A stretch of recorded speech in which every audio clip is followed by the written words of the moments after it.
my hope is that by talking to student groups, that I can share the circumstance that caused me to lose my money. And armed with that knowledge, young people won't need to lose theirs. It was useful for me in two fashions. I lost my money by overstaying a bull market. The decade of the 70s was the most extravagant bull market that resources have ever seen.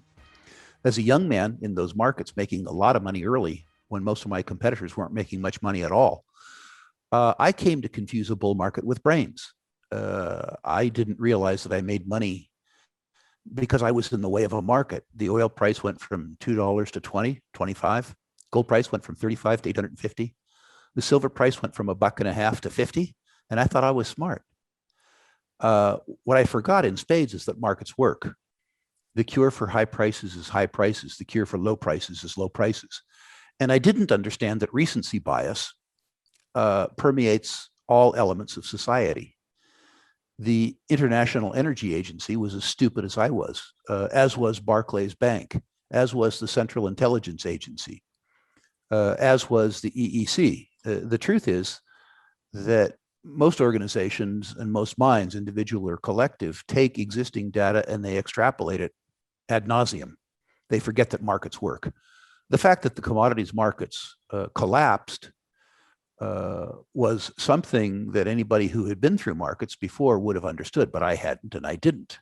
And in my hubris, being a young man wanting to believe it was smart, I took the words of the big thinkers to heart because it confirmed what I wanted to be true. And I learned a truly ugly lesson. But I learned a lesson that would shelter me from making the same mistake ever again. I'm not trying to say I get it right exactly, but I get it way less wrong than most people do. The second thing I learned, and unfortunately I didn't learn it concurrently with the first lesson, when a little later in my career, as I had, rebuilt my business, rebuilt my reputation, rebuilt a bit of my fortune, my wife said to me, don't worry about making money. Worry about doing something that you like to do so much that other people can't compete with you because they won't put in the effort or the intensity. Worry about generating utility for other people.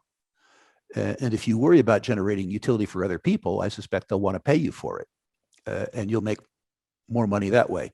And she turned out to be exactly right.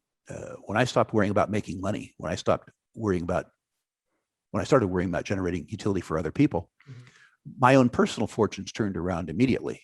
It won't appeal that my next statement to your, how would you say?